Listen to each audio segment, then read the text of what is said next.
वनुसल्लिमु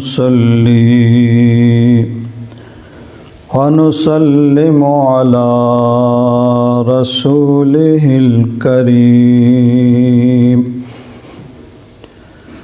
अम्मा बादु फ़अऊज़ु बिल्लाहि मिनश शैतानिर रजीम।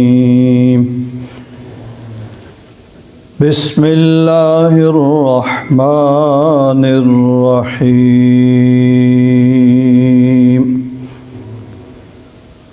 क़द जाअकुम मिनल्लाहि नूरुन व किताबुम मुबीन। आमन्तु बिल्लाहि सदक़ल्लाहु मौलानल अज़ीम व बल्लगना रसूलुहुन नबियुल अमीनुल करीम। व नहनु अला ज़ालिका लमिनश शाहिदीन वश्शाकिरीन। वल्हम्दुलिल्लाहि रब्बिल आलमीन। इन्नल्लाह व मलाइकतहु युसल्लूना अलन नबी या अय्युहल्लज़ीना आमनू सल्लु अलैहि वसल्लिमू तस्लीमा। अल्लाहुम्मा सल्लि अला सय्यिदिना व मौलाना मुहम्मदिन व अला आलि सय्यिदिना व मौलाना मुहम्मदिन व बारिक व सल्लिम सलातन व सलामन अलैका या सय्यिदी या रसूल अल्लाह व अला आलिका व अस्हाबिका या सय्यिदी या हबीब अल्लाह। बलगल उला बिकमालिही कशफद दुजा बिजमालिही हसनत जमीउ खिसालिही सल्लु अलैहि व आलिही या साहिबल जमाल व या सय्यिदल बशर मिन वजहिकल मुनीर लक़द नुव्विरल क़मर ला युमकिनुस्सनाउ कमा कान हक़्क़ुहु बअदल खुदा बुज़ुर्ग तुई किस्सा मुख्तसर। हज़रात मोहतरम, माह मुबारका रबीउल अव्वल शरीफ का आगाज़ हो चुका है। ये इस माह मुबारका का पहला जुमा है। रबीउल अव्वल शरीफ वो मुबारक महीना है जिसमें हमारे आका व मौला अहमद मुज्तबा मुहम्मद मुस्तफ़ा सल्लल्लाहु ताला अलैहि वसल्लम इस दुनिया में तशरीफ़ लाए। आपकी वलादत शरीफ़ा हुई और आपने इस दुनिया से कुफ्र व शिरक के अंधेरों को दूर करके नूर ईमान से मुनव्वर किया। आया मुबारका जो आप हज़रात के सामने तिलावत करने का शरफ़ हासिल किया है, अल्लाह तबारक व तआला ने इरशाद फरमाया, क़द जाअकुम मिनल्लाहि नूरुन व किताबुम मुबीन। तहक़ीक़ आ गया तुम्हारे पास अल्लाह तबारक व तआला की तरफ से एक नूर और रोशन किताब। नूर से यहाँ मुराद नबी करीम सल्लल्लाहु अलैहि वसल्लम की ज़ात ग्रामी है और किताब मुबीन से मुराद कुरान पाक। तमाम मुफस्सिरीन हज़रत अब्दुल्ला बिन अब्बास से लेकर तफसीर जलालैन तक तमाम तफसीरों में मुफस्सिरीन किराम ने इस बात की वजाहत की है कि क़द जाअकुम मिनल्लाहि नूर, मुहम्मदुन सल्लल्लाहु अलैहि वसल्लम कि नूर से मुराद यहाँ नबी करीम सल्लल्लाहु अलैहि वसल्लम की ज़ात ग्रामी। नबी करीम सल्लल्लाहु अलैहि वसल्लम का नूर पाक अल्लाह तबारक व तआला ने तमाम मखलूक़ात से पहले तख्लीक फरमाया, लेकिन इस दुनिया के अंदर नबी करीम सल्लल्लाहु अलैहि वसल्लम बसूरत बशरी तशरीफ़ लाए, बशर बन के तशरीफ़ लाए और इस दुनिया को मुनव्वर किया। नबी करीम सल्लल्लाहु अलैहि वसल्लम की तशरीफ़ आवरी से पहले ही इस नूर पाक की बरक़ात का ज़ुहूर शुरू हो गया था। इस नूर पाक की बरक़ात ज़ाहिर होना शुरू हो गई थी। चुनांचे अहादीस मुबारका की किताबों के अंदर मुहद्दिसीन ने अहादीस मुबारका नकल की। तारीख़ की किताबों में मुअर्रिख़ीन ने ऐसे वाक़यात लिखे। सीरत की कुतब के अंदर सीरत निगारों ने वो तमाम वाक़यात बयान किए जो हुज़ूर के नूर पाक की बरक़ात को ज़ाहिर करते हैं और हुज़ूर की इस दुनिया की तशरीफ़ आवरी से पहले ही उनका ज़ुहूर शुरू हो गया था। कुरान पाक के अंदर भी अल्लाह तबारक व तआला ने एक वाक़या बयान फरमाया कि जिसको मुफस्सिरीन, मुहद्दिसीन, मुअर्रिख़ीन, सीरत निगार और अहले मोहब्बत हुज़ूर के नूर पाक की बरक़ात के अंदर शामिल करते हैं। इसको तफसील के साथ हुज़ूर ज़ियाउल उम्मत हज़रत पीर करम शाह साहब रहमतुल्लाह ताला अलैह ने ज़ियाउल कुरान के अंदर नकल किया। बड़ी तफसील है, वक्त नहीं है तफसील बयान करने का, इख्तिसार के साथ मैं इसको बयान करूँगा कि यमन के अंदर हबशियों की हुकूमत थी। अगर नक्शे को देखा जाए तो बहर अहमर के मशरक़ की तरफ अरब का जज़ीरा है जिसके जनूब में मुल्क यमन है और उसके बिलमुकाबिल समुंदर की दूसरी तरफ अफ्रीका के अंदर हबशा का मुल्क है। तो मुअर्रिख़ीन ने लिखा है कि हबशा के बाशिंदे भी असल में यमन के ही रहने वाले थे। वहाँ से वो तर्के वतन करके समुंदर की दूसरी जानिब अफ्रीका के साहिल पे आबाद हुए और फिर वक़्त गुज़रने के साथ साथ उनको अफ्रीकी और हबशी कहा गया। हबश का माना ही है मिलना जुलना, क्योंकि वो मुकामी आबादी के साथ मिल गए। फिर वो वक़्त आया कि उनकी हुकूमत, उन्होंने यमन पर भी कब्ज़ा कर लिया। यमन के अंदर हबशा के बादशाह जिसको नजाशी कहा जाता था, उसका नायब या उसकी तरफ से मुकर्रर करदा गवर्नर, यानी यमन यूँ कह लीजिए कि हबशा का एक सूबा शुमार किया जाता था। बादशाह अपना नायब वहाँ पे मुकर्रर करता था जो वहाँ का गवर्नर होता था।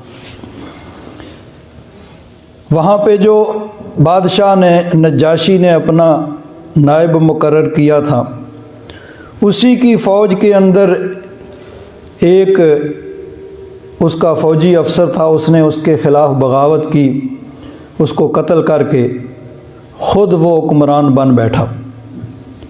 जब नजाशी को पता चला कि उसने कसम खाई कि मैं उसको सख्त सज़ा दूंगा, उसको भी पता चल गया। उसने बादशाह से माफ़ी मांगी। जब माफ़ी तलाफ़ी होगी, बादशाह खुश हो गया, तो उसने वहाँ पे ईसाईयत की तबलीग शुरू की। क्योंकि अफ्रीका जो था वो रूम के ज़ेर असर, वहाँ पे ईसाईयत थी, नजाशी का मज़हब भी ईसाई था। अब वहाँ पे उसने मुख्तलिफ़ जो गिरजे तामीर किए।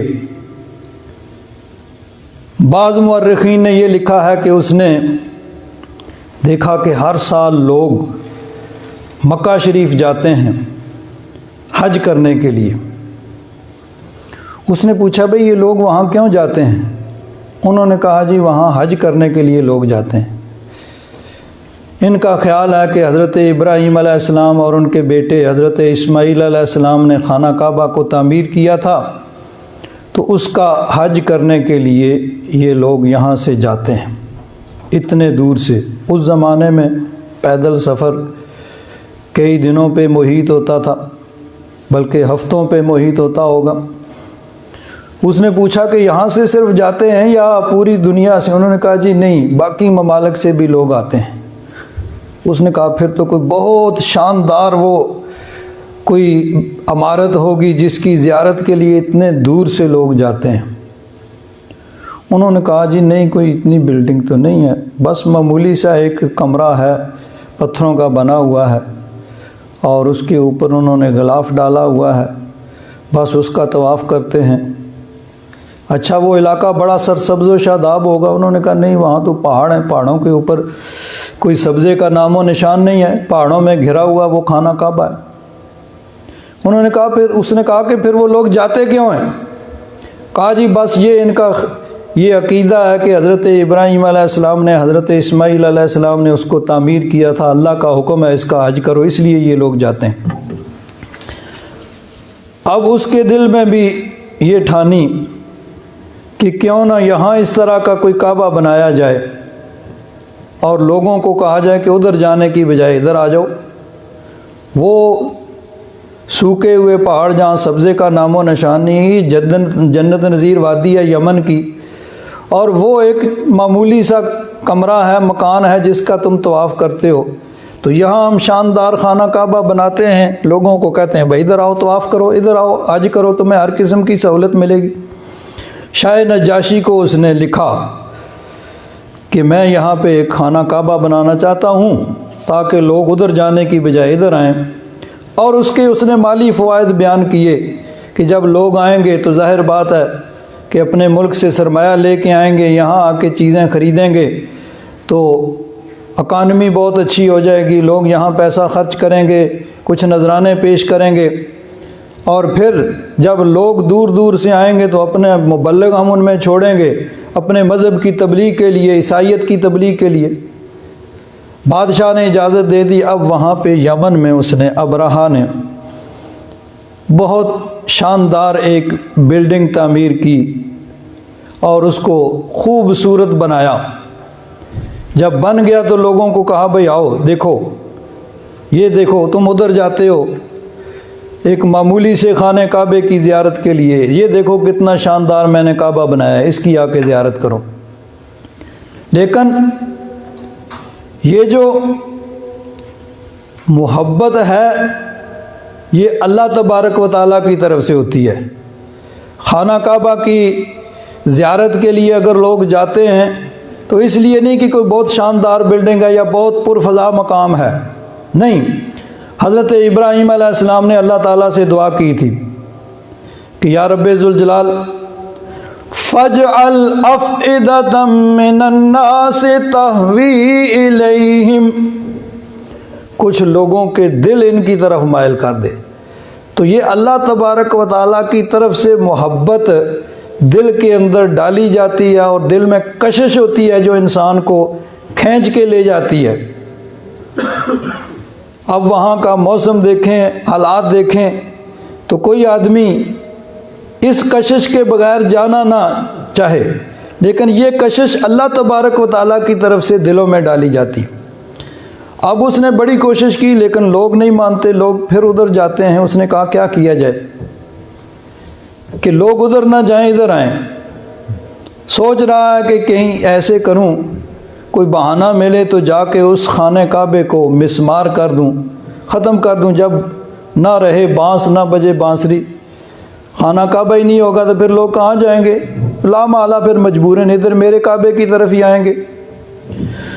उन हालात में ही एक दो ऐसे वाक़यात हुए कि उसको अपना जो नापाक इरादा था उसको अमली जामा पहनाने का मौका उसको मिल गया। कहते हैं कि मक्का शरीफ से एक आदमी वो यमन गया और जाके यमन के लोगों को समझाया, भाई देखो अल्लाह का पाक घर खाना काबा, उसके मुकाबले में तुमने यहाँ एक झूठा काबा बनाया है और लोगों को बुलाते हो इसकी ज़ियारत के लिए, इसके हज के लिए। तुम्हें हया नहीं आती, तुम्हें शर्म नहीं आता? लोगों ने कहा देखो पता तो हमें भी है कि सच्चा काबा तो वही है, ये तो झूठा है, लेकिन ये हमारा जो हुक्मरान है बड़ा उल्टी खोपड़ी का आदमी है, अगर हम इसको कुछ कहेंगे समझाने की कोशिश करेंगे तो ये हमें कत्ल कर देगा, और तुम्हारी आफियत भी इसी में है कि खामोशी से यहाँ से चले जाओ। अगर बादशाह को किसी ने शिकायत कर दी कि तुम इस तरह की बातें करते हो तो तुम्हें भी वो पकड़ के कत्ल करवा देगा। अब उन्होंने कहा अच्छा, और तो मैं कुछ कर नहीं सकता। रात को उन्होंने देखा जब उसके मुहाफ़िज़ ज़रा गाफिल हुए तो उन्होंने उसके अंदर गंदगी वगैरह की और रातों रात वहाँ से निकल आए। अब बादशाह ने तो बनाया था, जो हुक्मरान था बादशाह को ये कहा था कि लोग यहाँ नजराने पेश करेंगे, चढ़ावे चढ़ाएंगे। सुबह मुआफ़िज़ों ने देखा तो भागे, बादशाह के पास गए। हुक्मरान जो था अबराहा के पास जाकर कहते हैं कि बादशाह सलामत, पहला चढ़ावा तो चढ़ गया आपके खब्बे पे। बड़ा खुश हुआ, भाई क्या, आओ देख लो खुद ही। आके जब देखा हुए किसी ने वहाँ पे गंदगी की हुई है, बड़ा गुस्सा आया कि मैं उसको इबरतनाक सज़ा दूंगा जिसने मेरे काबे की तौहीन की है। एक कमीशन बना दिया कि तहकीक करो भाई किस आदमी ने ये किया है। तहकीकाती कमीशन ने बिल आखिर ये रिपोर्ट पेश की कि बाकी सब लोग तो वो कुछ नहीं कहते, सब लोग खामोश हैं, लेकिन एक शख्स मक्का से आया था, वो लोगों में इस तरह की बातें करता था और लोगों को वो समझाने की कोशिश करता था, और जिस दिन से ये वाक़या हुआ उस दिन से वो आदमी फिर नज़र भी नहीं आ रहा। तो इसका मतलब ये है कि ये उसी का काम है, उसी ने ये किया है। बादशाह ने कहा अगर यही सिलसिला अगर ये रोका ना गया तो फिर तो लोग तो इसको, मैंने काबा बनाया था, लोग वैसे ही बना लेंगे। तो उसने कहा ठीक है भाई तैयारी करो। मौका तो वो पहले ही ढूंढ रहा था, अब मौका मिल गया। लश्कर तैयार किया, 60,000 का लश्कर या 1 लाख का लश्कर उसने तैयार किया, और तैयार करके वो खाना काबा को माज़अल्लाह मिस्मार करने के लिए, गिराने के लिए यमन से चल पड़ा। रास्ते में जिस ख़ानदान, जिस कबीले, जिस इलाके के लोगों को पता चलता वो उसको समझाने की कोशिश करते। कुछ लोगों ने उसका मुकाबला करने की कोशिश की, लेकिन इतना बड़ा लश्कर, उसके मुकाबले में कुछ नहीं कर सकते थे, शिकस्त खा जाते। तो वो बढ़ता चला आ रहा, बिल आखिर मक्का शरीफ के करीब आके मिना और मुज़दलिफ़ा के दरमियान में एक जगह है जिसको वादी मुहस्सर कहा जाता है, वहाँ पे आके उसने डेरा लगा लिया और अपने सिपाहियों से कहा भाई कोई कार्रवाइयाँ डालो। उन्होंने मक्का शरीफ के लोगों के ऊँट बकरियाँ वगैरह जो बाहर चल रहे थे उनको पकड़ लिया। एक शख्स उसने अपने फ़ौज का, लश्कर का एक जो अफसर था उसको भेजा चंद सिपाहियों के साथ कि जाके पूछो कि मक्का का सरदार कौन है, उसको मेरे पास ले आओ। वो मक्का में आया। हज़रत अब्दुल मुत्तलिब हुजूर के दादा, वो मक्का के सरदार से लोगों से पूछा, आके उनसे मिला और कहा कि मैं इस तरह ये जो आदमी आया है लश्कर लेके, उसके फ़ौज का एक अफसर हूँ और उसने मुझे भेजा है, वो आपको तलब कर रहा है। हज़रत अब्दुल मुत्तलिब उसके साथ अबरहा से मिलने के लिए गए। अबरहा ने कहा कि देखिए, हम सिर्फ इस काबा को गिराने आए हैं, अगर आप लोग मज़ामत नहीं करेंगे तो हम आपको कुछ नहीं कहेंगे, सिर्फ अपना मकसद पूरा करके चले जाएंगे, क्योंकि एक आदमी ने, मक्का के रहने वाले ने हमारे काबे की तौहीन की है। हज़रत अब्दुल मुत्तलिब ने समझाया, भाई देखो, अगर एक आदमी ने की है तो हम तहकीक करेंगे, उसको सज़ा देंगे, उसका मतलब ये थी खाने काबे का तो कसूर नहीं है। उसने कहा नहीं, मैंने कसम खाई हुई है, अब मैं नहीं इससे हट सकता। मकसद तो उसका पहले ही था, बहाना ढूंढ रहा था। हज़रत अब्दुल मुत्तलिब ने फरमाया, अच्छा भाई ठीक है। उसने कहा फिर आप ऐसे करें, आप सब लोगों को कहें कि सब लोग मक्का शरीफ खाली करके चले जाएं, कोई शहर में ना रहे, क्योंकि शहर में जब रहेंगे तो जब हम काबे को गिराएंगे कुछ लोग जज्बाती होकर मुकाबला करेंगे, और जब तलवारें शुरू हो जाएंगी तो फिर नहीं देखेंगे कौन जो मुकाबला कर रहा है और कौन नहीं कर रहा, फिर सब लोग तहे तेग हो जाएंगे। लश्कर आप देख रहे हैं, उस लश्कर के अंदर 12 हाथी वो लेके आए थे, और ये चीज़ अहले अरब के लिए पहली दफ़ा थी कि फ़ौज के साथ हाथी भी हों। तो उसने कहा कि आप सब लोगों को कहें कि वो मक्का खाली कर दें। और कोई बात? हज़रत अब्दुल मुत्तलिब ने फरमाया, भाई तुम्हारे फ़ौजी मेरे 200 ऊँट वो हाँक के ले आए हैं, वो मुझे दे दो। उसने कहा कि मेरा ख्याल तो ये था कि आप उस पे इसरार करेंगे, किसी तरीके से मुझे खाना काबा इरादा है गिराने का, उससे बाज रखने की कोशिश करेंगे। उस पर तो आपने ज़्यादा जोर नहीं दिया, और अपने ऊँटों की आपको फ़िक्र पड़ी हुई है। हज़रत अब्दुल मुत्तलिब ने फरमाया, इन्नी अना रब्बुल इबिल व इन्ना लिल बैत रब्बन सयमनउहु। हज़रत अब्दुल मुत्तलिब ने फरमाया, भाई देखो, ऊँट मेरी मलकियत हैं, इसलिए मुझे उनकी फ़िक्र है। खाना काबा की फ़िक्र तो है, और मैंने तुझे समझाने की कोशिश भी की है, लेकिन तू अगर उल्टी खोपड़ी का आदमी है, नहीं समझता है, तो याद रख, काबे का भी एक रब है, एक मालिक है, वो खुद ही उसकी हिफाजत कर लेगा। उसने कहा कि नहीं, आज मेरे हाथों से इस काबे को कोई नहीं बचा सकता। हज़रत अब्दुल मुत्तलिब आगे वहाँ से आके लोगों को, उसने कहा ठीक है, इनके ऊँट दे दो। ऊँट दे दिए गए। हज़रत अब्दुल मुत्तलिब आगे शहर में आके लोगों को कहा, भाई इतना बड़ा लश्कर है, हमारे अंदर इतनी सकत नहीं है, हिम्मत नहीं है कि हम उसका मुकाबला कर सकें, इसलिए आप लोग शहर को खाली कर दें, पहाड़ों में चले जाएं। खाली करके चले गए। हज़रत अब्दुल मुत्तलिब चंद सरदारों को लेकर बैतुल्लाह शरीफ में आते हैं। खाना काबा के गिलाफ को पकड़कर अल्लाह तबारक व तआला की बारगाह में रो रो के दुआ मांगते हैं, या रब्बे जुल जलाल, हम में वो ताकत नहीं है कि हम इसका मुकाबला कर सकें। आज तू ही अपने फजलो करम से अपने इस घर की हिफाजत फरमा। ये लोग तेरे घर की तौहीन करना चाहते हैं, उसे गिराना चाहते हैं। रो रो के दुआएं मांग के हज़रत अब्दुल मुत्तलिब पहाड़ के ऊपर चले गए, और देखते हैं कि अब क्या होता है। हज़रत अब्दुल मुत्तलिब जब वहाँ उसके पास गए थे, अबरहा के पास, तो उसने कहा, भाई इनको ज़रा अपना लश्कर भी दिखाओ ताकि इनको पता चल जाए, और ख़ास तौर पर इनको हाथी भी दिखाओ। हज़रत अब्दुल मुत्तलिब जब गए, सबसे बड़ा हाथी जो उसके लश्कर के अंदर था, जैसे ही उसके सामने हुए, हाथी फ़ौरन आपके सामने सजदे में गिर गया। उसने माथा ज़मीन पे रख दिया। अल्लाह तबारक व तआला ने उसको कुव्वत गोयाई दी, बोलने की कुव्वत दी। जो अल्लाह तबारक व तआला इंसान को बोलने की कुव्वत देता है, वो जानवर को भी दे सकता है।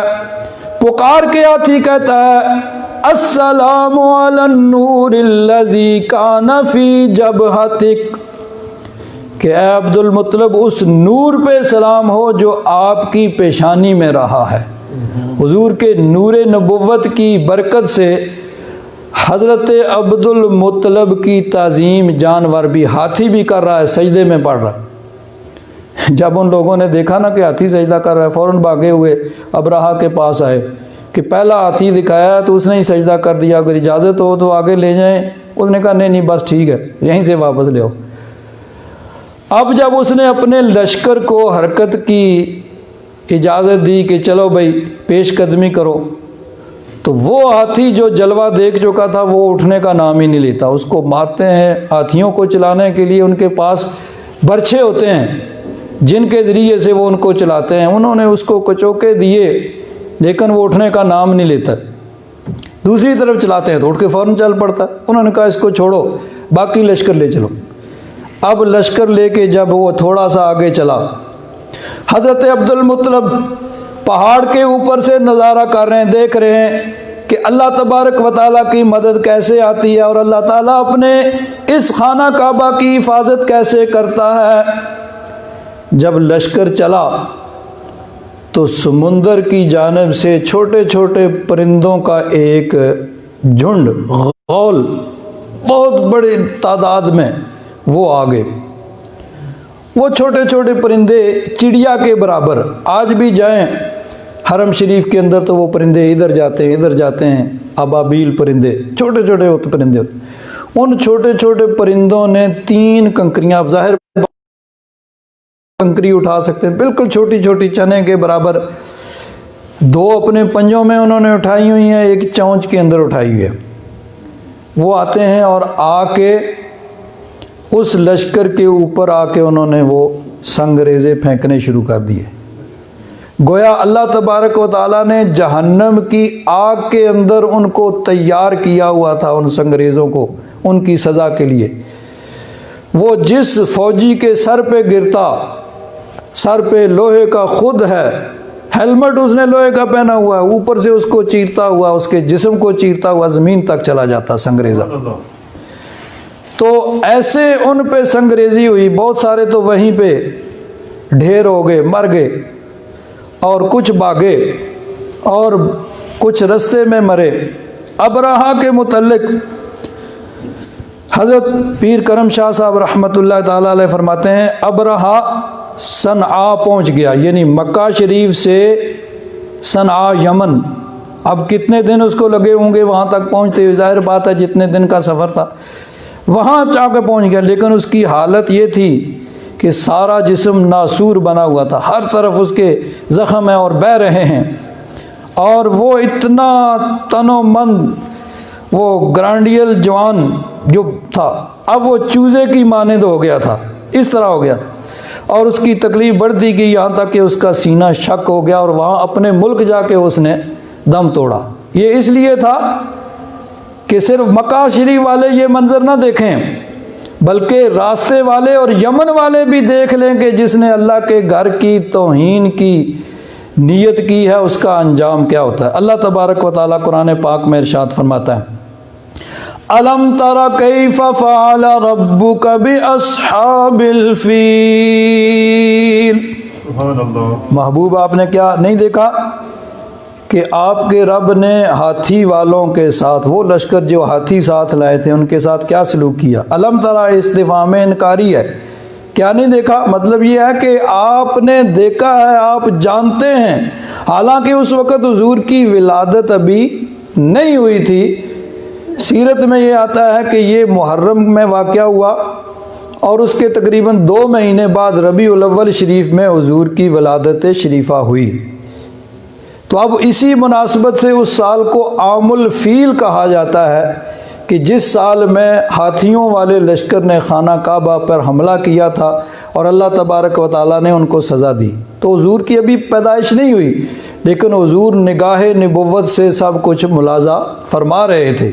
इसलिए अल्लाह ताला फरमाता है, अलम तरा कैफ़ फ़अल रब्बुका बिअस्हाबिल फ़ील अलम यजअल कैदहुम फ़ी तदलील।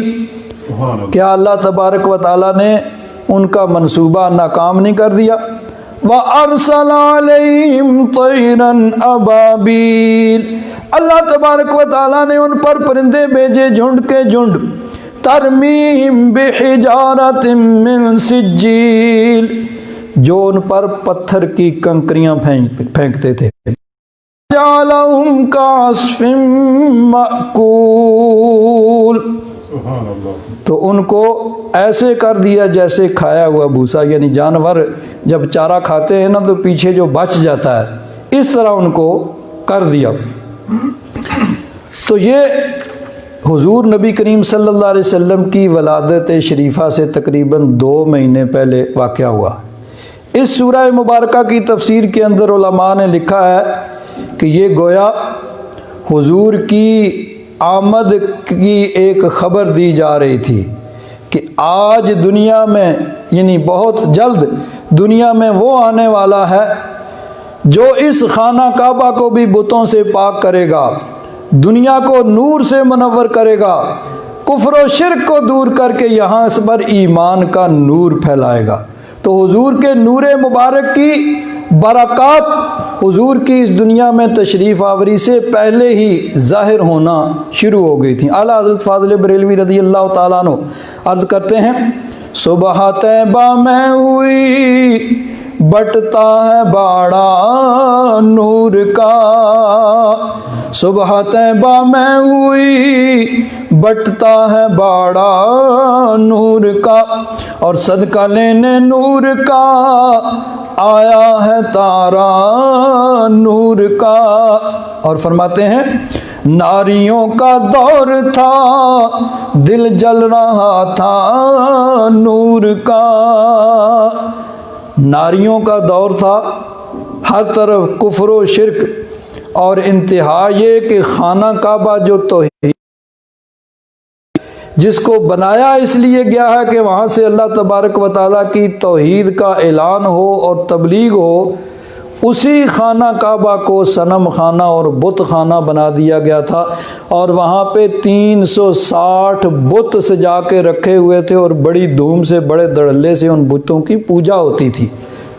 तो नारियों का दौर था दिल जल रहा था नूर का, तुमको देखा हो गया ठंडा कलेजा नूर का, और तुमको देखा हो गया ठंडा कलेजा नूर का।